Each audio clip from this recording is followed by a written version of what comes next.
Assalamualaikum warahmatullahi wabarakatuh. Perkenalkan, nama saya Musa Nabi Susina, 3 NIM 124250056. Di sini saya akan mempresentasikan tugas akhir dari mata kuliah manajemen basis data.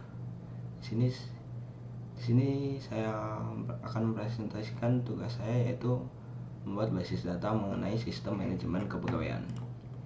Yang pertama, latar belakang pengelolaan kepegawaian masih manual, sehingga sulit menelusuri riwayat jabatan dan absensi, yang mengakibatkan resiko kesalahan data yang cukup tinggi, sehingga diperlukan sistem basis data yang terintegrasi untuk meningkatkan akurasi dan efisiensi. Kemudian tujuan pembuatan basis data ini adalah: 1. Mempermudah pengaturan data karyawan. 2. Menyediakan informasi cepat dan akurat. Kemudian mengurangi kesalahan pencatatan. Yang keempat, mendukung pengambilan keputusan. Untuk basis data yang saya buat ini terdapat beberapa entitas. Yang pertama adalah pegawai, divisi, jabatan, riwayat kontrak, daftar tugas, absensi, dan juga cuti. Untuk RRD-nya, satu divisi dapat memiliki banyak pegawai, satu jabatan dapat diduduki oleh beberapa pegawai, satu pegawai dapat memiliki banyak riwayat kontrak, satu pegawai dapat memiliki banyak catatan absensi. Kemudian satu pegawai dapat memiliki banyak catatan daftar tugas, satu pegawai dapat memiliki banyak catatan cuti. Kemudian untuk relasi antar tabelnya, divisi dari tabel divisi dan pegawai one to many, kemudian jabatan dan pegawai one to many, kemudian pegawai riwayat kontrak one to many, dan pegawai absensi itu one to many, kemudian pegawai dan cuti one to many, dan yang terakhir pegawai dan daftar tugas one to many. Untuk gambar dari ERD-nya seperti ini. Di dalam riwayat kontrak terdapat ID pegawai, status kerja, tanggal diterima, tanggal selesai, dan ID riwayat kontrak. Untuk tabel divisi terdapat ID divisi dan nama divisi. Untuk tabel pegawai di sini ada ID pegawai, nama, alamat, tanggal lahir, banyak lembur, kemudian ada ID divisi dan ID jabatan sebagai foreign key-nya. Dan untuk tabel absensi terdapat ID absensi, ID pegawai, jam mulai, jam selesai, tanggal, dan juga status.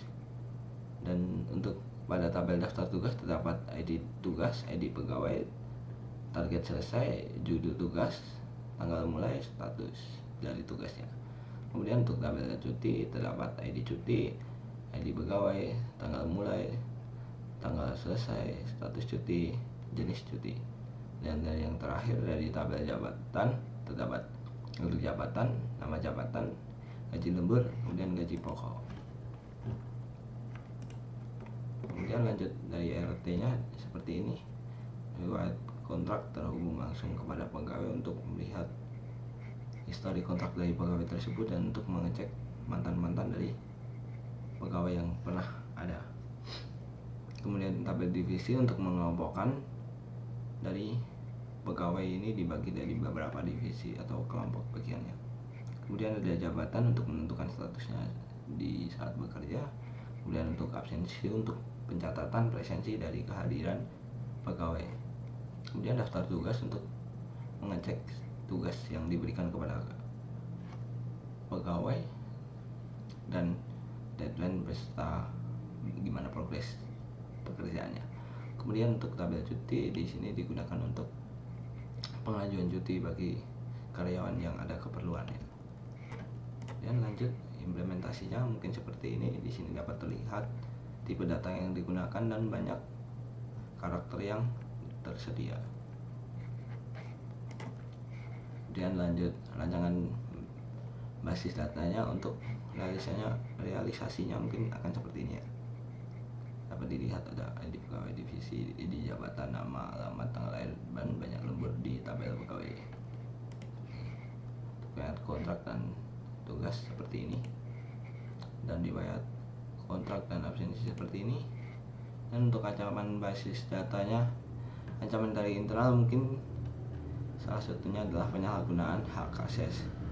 Maka dari itu penghapusan dan perubahan data ini dapat terjadi. Untuk ancaman dari eksternal yaitu hacker, malware, dan ransomware SQL injection. Kemudian ancaman lingkungan, ada terdapat kebakaran, listrik padam, dan kerusakan hardware. Untuk pencegahan dari ancaman tadi, di sini keamanan basis data yang ada dari segi hardware terdapat server ditempatkan di ruangan yang aman, UPS diberikan untuk menjaga saat listrik padam dan pendingin ruangan agar tidak terjadinya overhead, serta keamanan fisik seperti yang ada di ruangannya seperti CCTV dan akses kartu bagi yang ingin memasuki ruangannya. Kemudian hak akses atau grant atau revoke dan default.